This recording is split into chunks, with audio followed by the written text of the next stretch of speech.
नमस्कार दोस्तों। आज की कहानी है पत्नी से पति, मुंशी प्रेमचंद द्वारा लिखित। मिस्टर सेठ को सभी हिंदुस्तानी चीज़ों से नफरत थी और उनकी पत्नी गोदावरी को सभी विदेशी चीज़ों से चिढ़।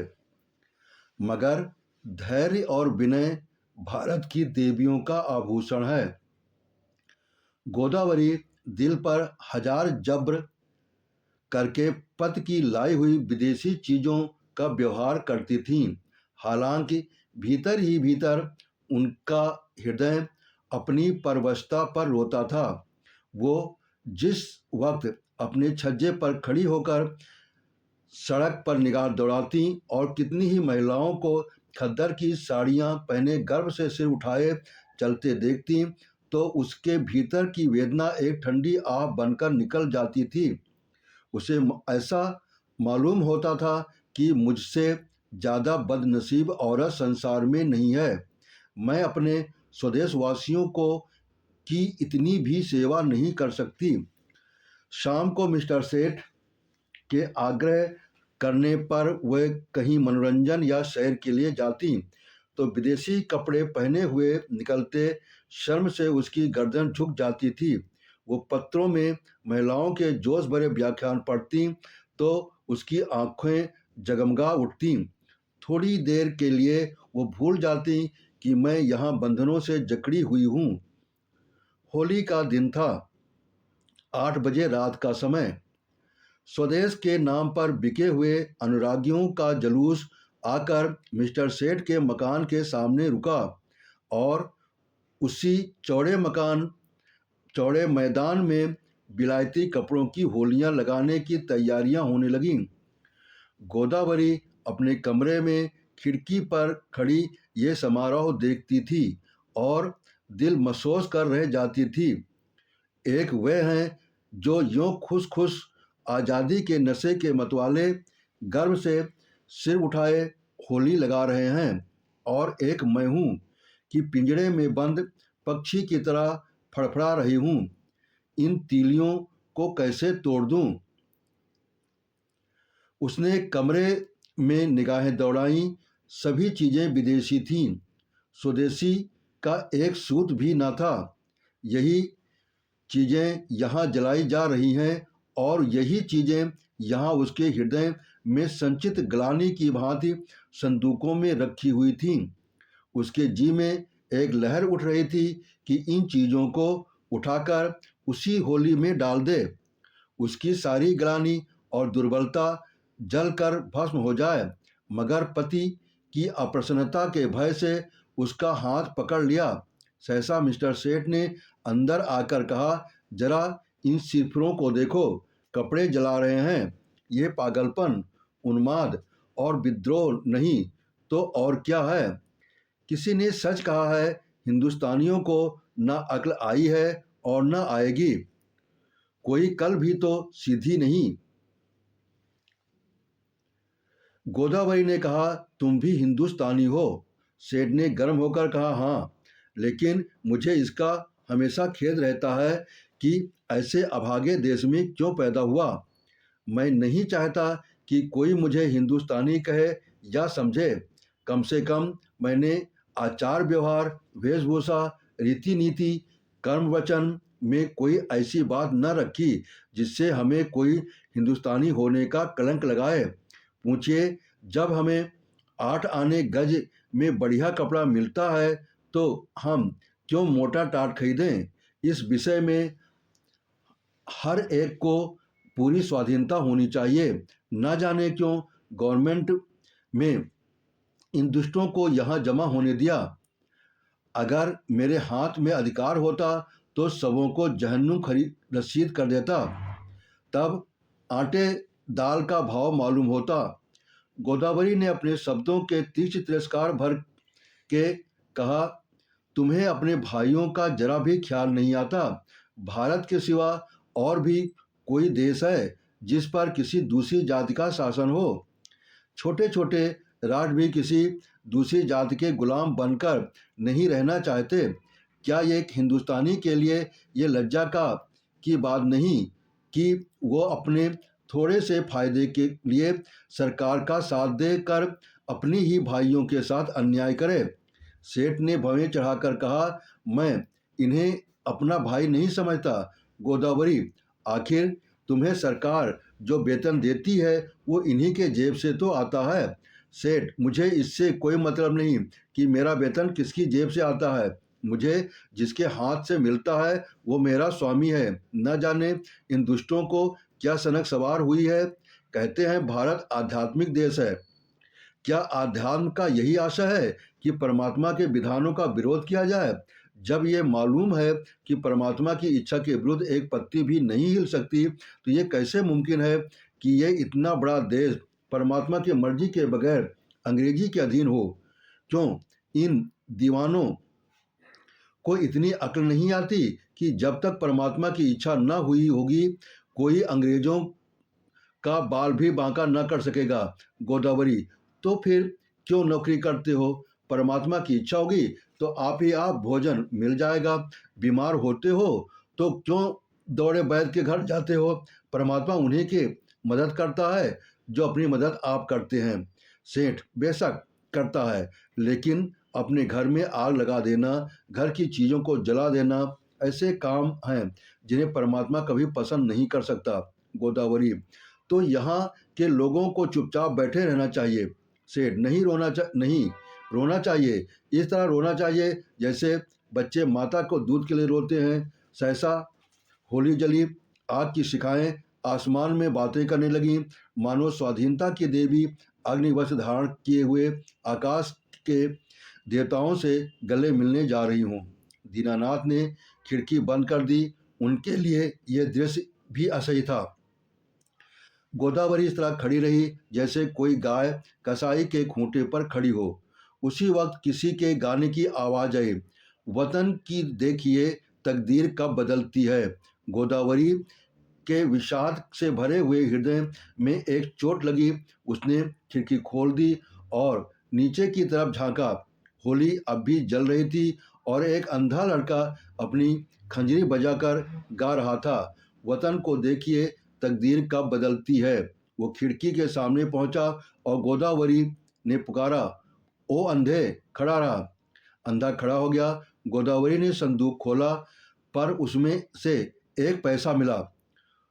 नोट और रुपए थे, मगर अंधे फकीर को नोट या रुपए देने का तो सवाल ही ना था।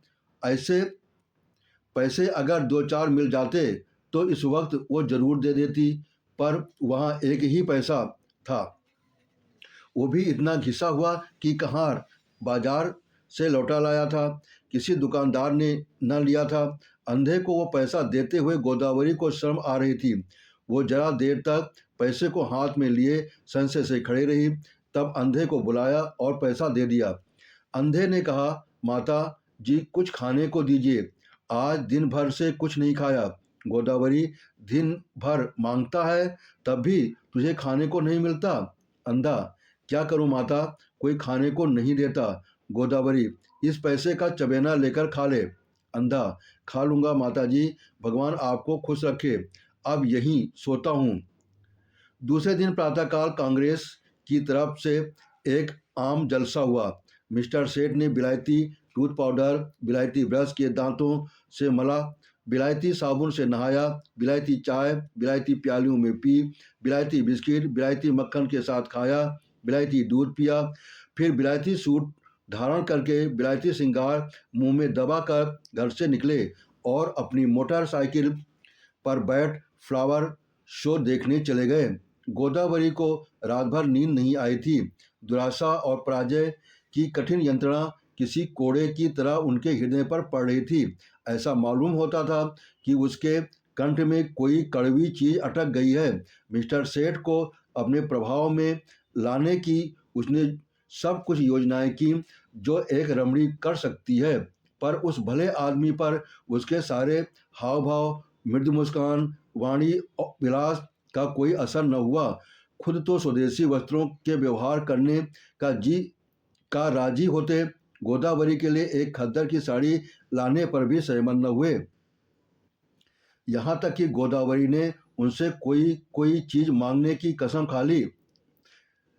क्रोध और ग्लानि ने उसकी सद्भावना को इस तरह विकृत कर दिया जैसे कोई मैली वस्तु निर्मल जल से दूषित कर देती है। उसने सोचा, जब ये मेरी इतनी सी बात नहीं मान सकते, तब फिर मैं क्यों उनके इशारों पर चलूं? क्यों इनकी इच्छाओं को लौंडी बनी रहूं? मैंने इनके हाथ कुछ अपनी आत्मा नहीं बेची है। अगर आज ये चोरी या गबन करें तो क्या मैं सजा पाऊंगी? उसकी सजा ये खुद झेलेंगे। उसका अपराध इनके ऊपर होगा। इन्हें अपने कर्म और वचन का अख्तियार है। मुझे अपने कर्म और वचन का अख्तियार। ये अपनी सरकार की गुलामी करें, अंग्रेजों की चौखट पर नाक रगड़ें। मुझे क्या गरज है कि उसमें उनका सहयोग करूं, जिसमें आत्मा अभिमान नहीं, जिसमें अपने को स्वार्थ के हाथ बेच दिया। उसके प्रति अगर मेरे मन में भक्ति न हो तो मेरा दोष नहीं। ये नौकर हैं या गुलाम? नौकरी और गुलामी में अंतर है। नौकर कुछ नियमों के अधीन अपना निर्दिष्ट काम करता है। वो नियम स्वामी और सेवक दोनों पर ही लागू होते हैं।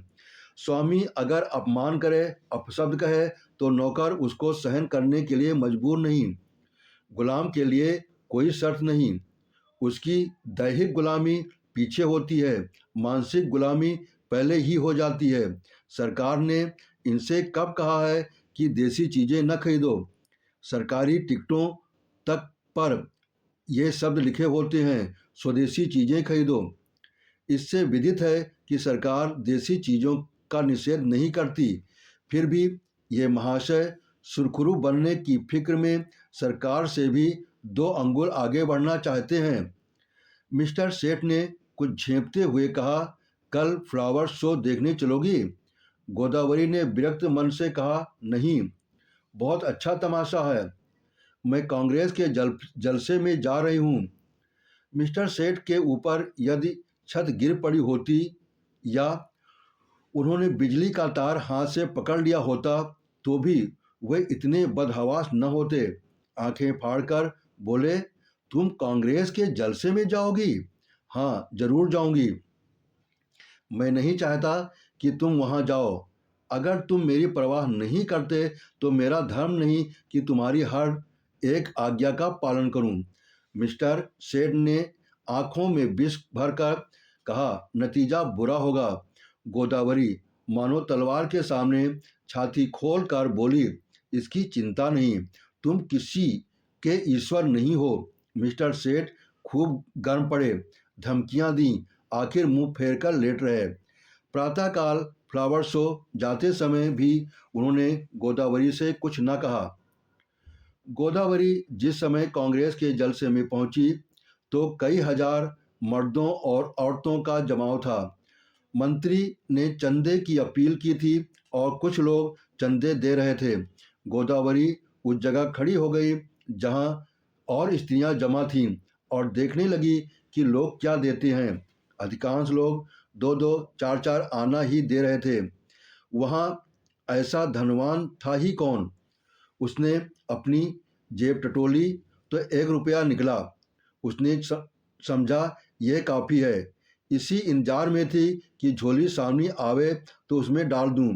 सहसा वही अंधा लड़का जिसे कि उसने पैसा दिया था न जाने किधर से आ गया और ज्यों ही चंदे की झोली उसके सामने पहुंची उसने उसमें कुछ डाल दिया। सबकी आंखें उसकी तरफ उठ गईं। सबको कुतूहल हो रहा था कि अंधे ने क्या दिया। वही एक आध पैसा मिल गया होगा। दिन भर गला फाड़ता है, तब भी तो उस बेचारे को रोटी नहीं मिलती।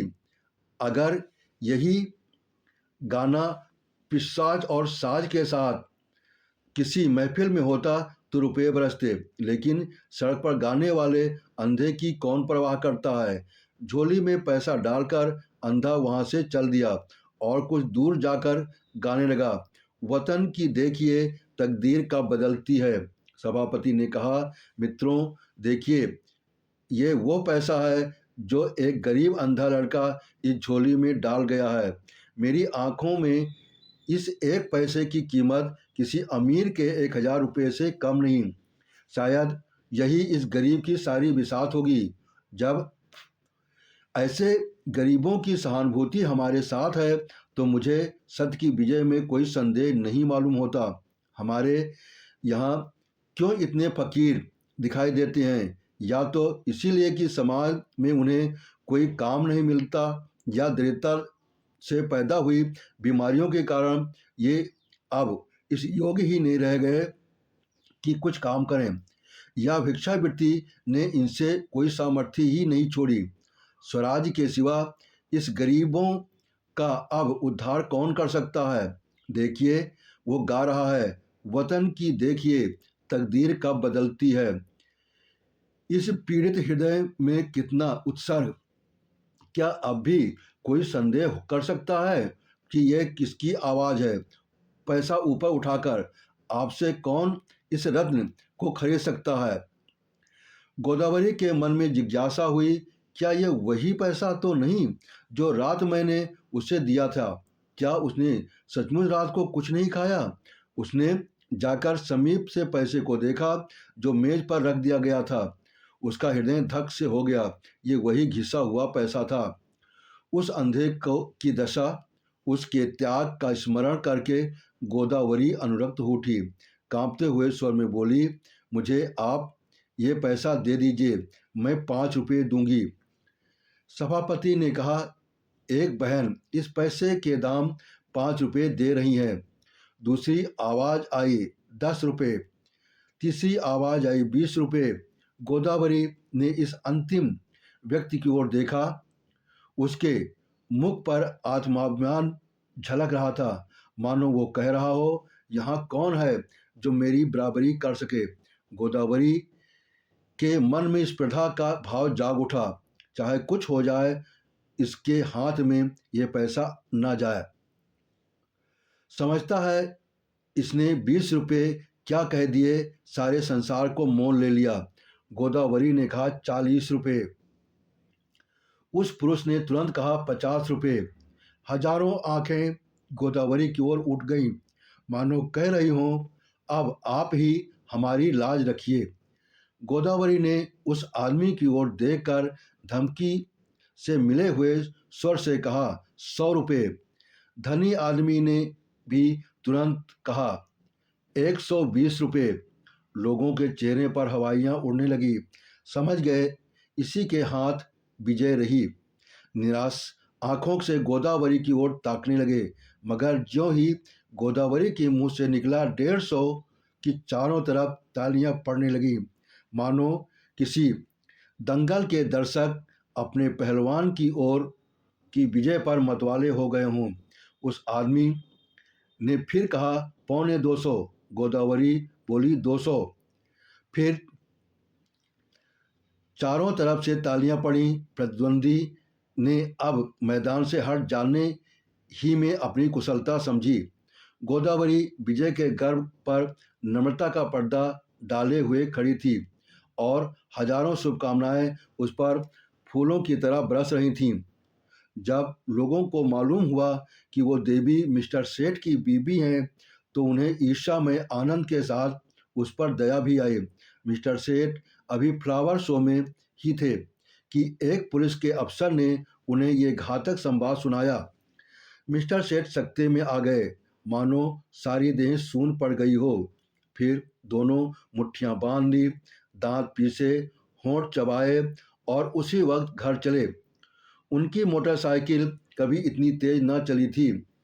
घर में कदम रखते ही उन्होंने चिनकारियां भरी आंखों से देखते हुए कहा, क्या तुम मेरे मुंह में कालिक पुतवाना चाहती हो? गोदावरी ने शांत भाव से कहा, कुछ मुंह से भी तो कहो, या गालियां ही दे जाओगे?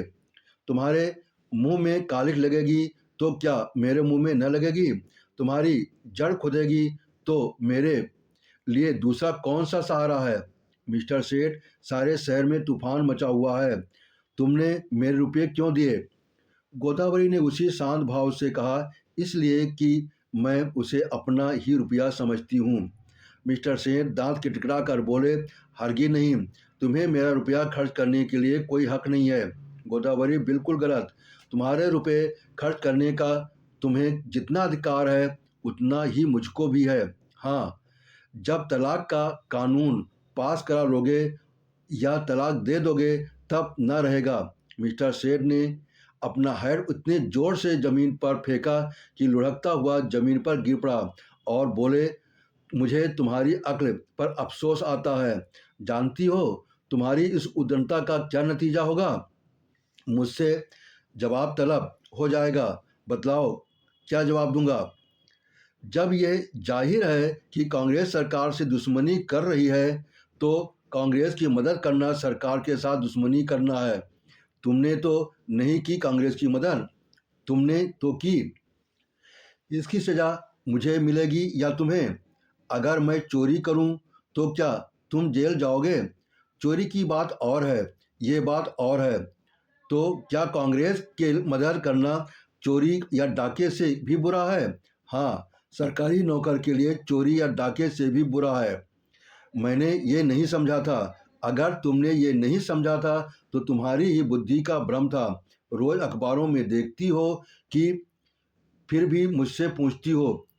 एक कांग्रेस का आदमी प्लेटफॉर्म पर बोलने खड़ा होता है तो बीसियों सादे कपड़े वाले पुलिस अफसर उसकी रिपोर्ट लिखने बैठते हैं। कांग्रेस के सरगनाओं के पीछे कई कई मुखबिर लगा दिए जाते हैं जिनका काम यही है कि वो कड़ी निगाह रखें। चोरों के साथ तो इतनी सख्ती कभी नहीं की जाती, इसलिए हजारों चोरियां और डाके और खून रोज होते रहते हैं। किसी का कुछ पता नहीं चलता, न पुलिस कोई इसकी परवाह करती है। मगर पुलिस की को जिस मामले में राजनीति की गंध भी आ जाती है, वो देखो पुलिस की मुस्तैदी। इंस्पेक्टर जनरल से लेकर कांस्टेबल तक एड़ियों तक जोर लगाते हैं। सरकार को चोरों का भय नहीं, चोर सरकार पर चोर नहीं करता। कांग्रेस सरकार के अख्तियार पर हमला करती है, इसलिए सरकार भी अपनी रक्षा के लिए अपने अख्तियार से काम लेती है। यह तो प्रकृति का नियम है। मिस्टर सेठ आज दफ्तर चले तो उनके कदम पीछे रह जाते थे। न जाने यहाँ आज वहाँ क्या हाल हो। रोज की तरह दफ्तर में पहुंचकर उन्होंने चपरासियों को डांटा नहीं, क्लर्कों का रोब नहीं जमाया, चुपके से जाकर कुर्सी पर बैठ गए।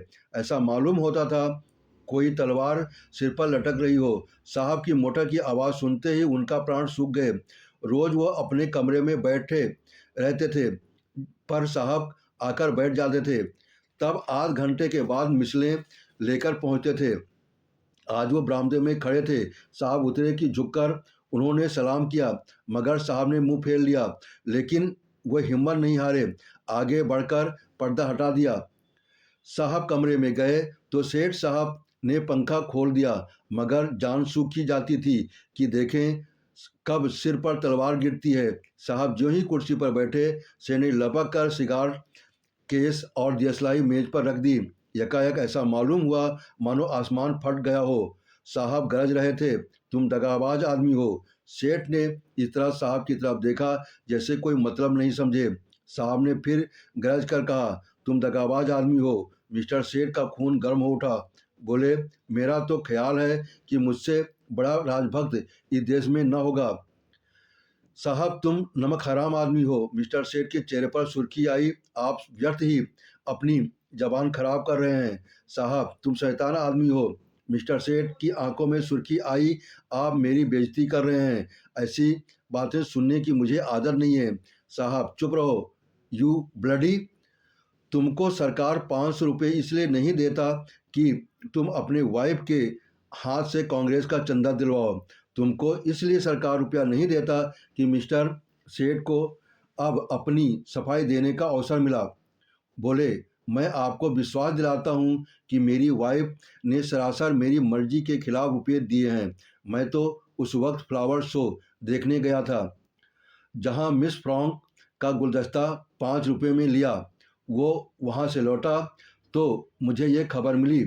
साहब ओ हमको बेवकूफ़ बनाता है। ये बात अग्निशिला की भांति ज्यों ही साहब के मस्तिष्क में घुसी, उनके मिजाज का पारा उबाल के दर्जे तक पहुंच गया। किसी हिंदुस्तानी की इतनी मजाल कि उन्हें बेवकूफ़ बनाए। वे जो हिंदुस्तानी के बादशाह हैं, जिनके पास बड़े बड़े तालुकेदार सलाम करने आते हैं, जिनके नौकरों को बड़े बड़े रईस नजराना देते हैं, उन्हीं को कोई बेवकूफ़ बनाए, उसके लिए वह ऐसा ही था, रूल उठाकर दौड़ा। लेकिन मिस्टर सेठ भी मजबूत आदमी थे, यूँ वो हर तरह की खुशामद किया करते थे, लेकिन ये अपमान स्वीकार न कर सके। उन्हें रूल को तो हाथ पर लिया और एक डग आगे बढ़कर ऐसा घूंसा साहब के मुंह पर रसीद कर दिया कि साहब की आंखों के सामने अंधेरा छा गया। वो इस मुष्टि प्रहार के लिए तैयार न थे। उन्हें कई बार इसका अनुभव हो चुका था कि नेटिव बहुत शांत, दब्बू और गमखोर होता है, विशेषकर साहबों के सामने तो उसकी जबान तक नहीं खुलती। कुर्सी पर बैठकर नाक का खून पोंछने लगा। फिर मिस्टर सेठ से उलझने की उसमें हिम्मत नहीं पड़ी, मगर दिल में सोच रहा था, इसे कैसे नीचा दिखाऊं। मिस्टर सेठ ने अपने कमरे में आकर इस परिस्थिति का विचार करने लगे। उन्हें बिल्कुल खेद न था, बल्कि वो अपने साहस पर प्रसन्न थे। उसकी बदमाशी तो देखो कि मुझ पर रूल चला दिया। जितना दबता था उतना ही दबाया जाता था। मेम यारों के लिए चूमा घूमा करती हैं, उससे बोलने की हिम्मत नहीं पड़ती। मुझसे शेर बन गया, अब दौड़ेगा कमिश्नर के पास, मुझे बर्खास्त कराए बगैर न छोड़ेगा। ये सब कुछ गोदावरी के कारण हो रहा है। बेइज्जती तो हो ही गई, अब रोटियों को भी मोहताज होना पड़ा। मुझसे तो कोई पूछेगा भी नहीं, बर्खास्तगी का परवाना आ जाएगा।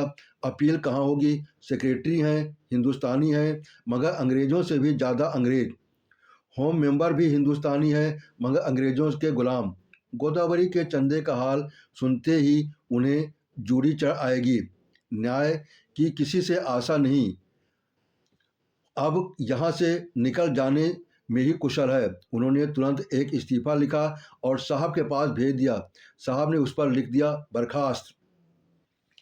दोपहर को जब मिस्टर सेठ मुंह लटकाए हुए घर पहुंचे तो गोदावरी ने पूछा, आज जल्दी कैसे आ गए?